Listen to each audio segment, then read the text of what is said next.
अस्सलाम वालेकुम my YouTube family. I hope आप सब लोग बिल्कुल ठीक ठाक होंगे। I am back to Lahore और आते ही हार्डली 2 से 3 घंटे रेस्ट किया है। अब हम लोग आ गए हैं मंडी में क्योंकि कुर्बानी के लिए जानवर ख़रीदने थे। मंडी में आते ही इतना अजीब व गरीब हाल देखा भाई। एक तो रश, ऊपर से हब्स, शदीद गर्मी, और अभी एक दिन पहले बारिश हुई थी इस जगह पर, तो बारिश की वजह से कीचड़ स्मेल, बस मेरा तो दम घुटने वाला हो गया था।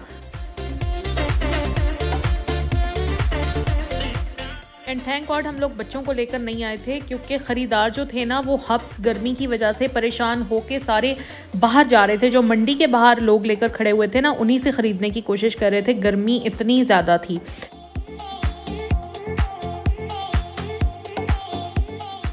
अच्छा, तो हमने सोचा था कि जहाँ तक हमसे हो सका हम मंडी का विज़िट करेंगे क्योंकि देखें कुर्बानी का जानवर ऐसे ही तो नहीं ख़रीदना होता ना, कुछ कंपल्शंस होती हैं, वो आपको फॉलो करनी होती हैं, हमारी जो रिलीजियसली हमें फॉलो करनी होती हैं, ठीक है।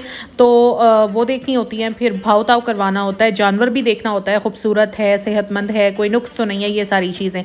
अच्छा, जैसे कि आप सब लोग जानते हैं कि डिफरेंट तरह की वैराइटीज़ होती हैं बकरों में, जैसे सिंधी बकरे होते हैं, देसी बकरे होते हैं, मक्खी चीने होते हैं, राजनपुरी बकरे होते हैं। और इसके अलावा इस बार मेरे हस्बैंड को बहुत ज़्यादा शौक हुआ था कि जी उन्होंने टर्किश दुम्बा लेना है। उन्हें जो टर्किश दुम्बे हैं ना, जो गोल्डन ब्राउन से कलर के होते हैं, वो बहुत ज़्यादा पसंद है, तो हम वो भी देखेंगे।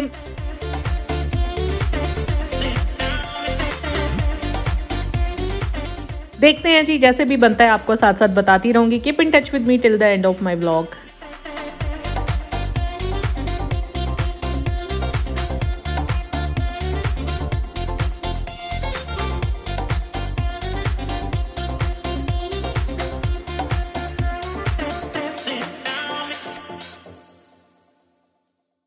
अभी हमने आधी मंडी भी विज़िट नहीं की थी कि मेरी तबीयत बहुत ज़्यादा ख़राब होने लग गई, चक्कर आने लग गए, दिल घबराने लग गया और मुझे वॉमिट भी आ गई। बस यहाँ से फिर हम लोग निकले हैं घर की तरफ।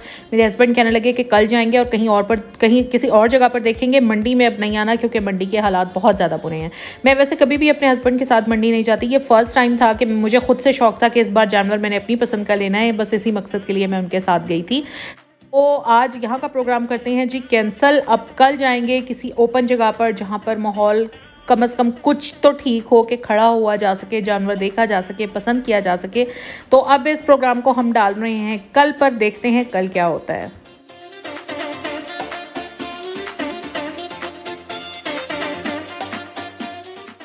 मैं आ गई हूँ घर आते ही सबसे पहले तो मैंने अपने घर के एसी वेसी ऑन किए, टैबलेट ली, घंटा रेस्ट किया और उसके बाद जल्दी जल्दी मुकद्दस के साथ मिलकर मैंने खाना बनाया। आप लोग सोचेंगे कि मैं ट्रैवलिंग से आई और आते ही मैंने घर में खाना पकाया, तो इसकी वजह ये थी कि आजकल बरसात का मौसम है और बाहर से जो चीज़ें मिलती हैं ना वो अनहेल्दी ही मिलती हैं। और 7 से 8 दिन हम लोग ट्रैवलिंग में रहे, तो ये सारे दिन हमने बाहर का ही खाना खाया है। मेरे हस्बैंड का बिल्कुल मूड नहीं था कि अब घर आकर भी हम बाहर का मंगाएं, इवन मेरा भी मूड नहीं था। तो मैंने सोचा कि जल्दी जल्दी और कुछ नहीं, चने की दाल खिया बना लेती हूँ क्योंकि वो फ़ौरन बन जाती है। खाना वाना खाया, उसके बाद हम सो गए और फिर अगला दिन शुरू हो गया। अगले दिन भी लाहौर में शदीद हब्स था, बादल तो आए हुए थे लेकिन बरस नहीं रहे थे, ना ही हवा चल रही थी। यकीन करें इतनी हब्स थी ना, सांस आना मुश्किल हो रहा था। खैर, कामों से फारिग होने के बाद अब मैं और हस्बैंड जा रहे हैं दोबारा जानवर की तलाश में। जानवर तो लेना ही लेना है जनाब, इरादा हमारा ये है कि हमने 2 बकरे लेने हैं। लेट्स सी, आज जाते हैं और देखते हैं कि मिलते हैं या नहीं। इतने दिन हम घर पर नहीं थे लेकिन माली फिर भी आता रहा है और उसने गार्डन की, पौधों की खूब हिफाजत की है। इसी वजह से आप मेरे घर के बाहर वाले पौधे देखें कितने ग्रीन नज़र आ रहे हैं। काफ़ी जो इनकी ब्रांचेस हैं वो जल भी गई हैं शदीद गर्मी की वजह से, लेकिन अमूमन गर्मियों में ना इतना ग्रीन होता नहीं है, इनके रंग ख़राब हो जाते हैं। अल्लाह का शुक्र है कि माली काफ़ी हिफाजत करता है, तो पौधे बहुत अच्छी हालत में है। वैसे भी पौधों को अगर टाइम पर पानी, खाद वगैरह दी जाए तो पौधे संभल जाते हैं। जहाँ से भी गुजर रहे थे हर जगह जानवर ही जानवर नज़र आ रहे थे। कोई गाय लेकर जा रहा था, कोई बकरे लेकर जा रहा था, कोई कुछ लेकर जा रहा था। और यहाँ पर तो एक अजीब ही मंजर देखने को मिला कि एक अंकल अपने बकरों को खिलाने के लिए लाए हुए थे, तो साथ में किसी ने अपना डॉगी, लैब्राडोर डॉग था, वो छोड़ दिया। तो वो जो छोटा सा डॉग था लेकिन उसने बकरों के ऊपर ही अटैक कर दिया, तो सारे डर गए थे। बड़ा अच्छा सा सीन था, मैंने आप लोगों के लिए शूट कर लिया। यहाँ पर ये जी 2 गायें हैं, ये ली हुई हैं और किसी ने सोसाइटी के पार्क्स में अपने बकरों को, अपने जानवरों को छोड़ दिया है ताकि वो वहाँ पर जाकर चर सकें। यहाँ पर जी अब हम आ गए हैं एक स्पॉट पर, यहाँ पर हम बकरा देखेंगे, थोड़ी देर रुकेंगे। यहाँ पर ये तरीक़ेकार होता है कि आप अपनी मर्ज़ी का बकरा ले लें, वो आपके बकरे पर नंबर लगा देंगे और कुर्बानी वाले दिन फिर वो आपके सामने कुर्बानी कर देंगे। लेकिन हमें कोई बकरा पसंद नहीं आया, बिल्कुल ही कमज़ोर से बकरे थे। फिर हम आ गए इस स्पॉट पर। यहाँ पर भी मेरे हस्बैंड बकरे अंदर देखने के लिए गए हुए हैं। जब वो वापस आए तो उन्होंने मुझे बताया कि लेने वाले नहीं हैं, बहुत कमज़ोर से हैं, मतलब मेरे हस्बैंड को पसंद नहीं आए बकरे। और अब मैं फुल थक चुकी थी, तो मैंने अपने हस्बैंड को कहा कि बस बहुत हो गया, क्योंकि आपको बकरा नहीं पसंद आना जब तक आप मंडी में नहीं जाएंगे। मैंने अपने हस्बैंड को कहा कि इस बार ऐसा करते हैं कि हम बुकिंग करवा लेते हैं। लाहौर में या बड़े शहरों में इस तरह के स्पॉट्स होते हैं काफ़ी ज़्यादा, जैसे कारफोर हो गया, अल्फता हो गया, ज़ैनत हो गया, मीट वन हो गया। यहाँ पर आप बुकिंग करवा देते हैं और फिर वो आपको आपका डे और टाइम बता देते हैं। उस टाइम पर आकर आप लोग इनसे अपनी कुर्बानी वसूल कर लेते हैं। अच्छा, इनके बड़े बड़े स्लॉटर हाउसेस होते हैं जहाँ पर ये सारी कुर्बानियाँ होती हैं। और मैंने ज़ैनत पर करवाई है।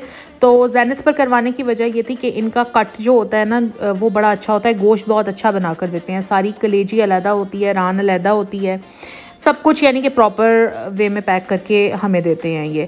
अच्छा, यहाँ पर मैं आपको बता दूँ कि 40,000 का बकरा था, हमने 2 बकरे लिए हैं और 1 गाय का हिस्सा लिया है। तो ये हमारी टोटल कुर्बानी है। रेट्स क्या हैं वो मैंने आपको दिखा दिए हैं फर्स्ट क्लिप में ही। अगर आप लोग भी करवाना चाहते हैं तो करवा लें। मैंने सेकंड डे की बुकिंग कराई है क्योंकि फ़र्स्ट डे बिल्कुल बुक हो चुका था। सेकंड डे पर कुछ टाइम अवेलेबल था तो मैंने उसी में अपनी बुकिंग करवा ली है।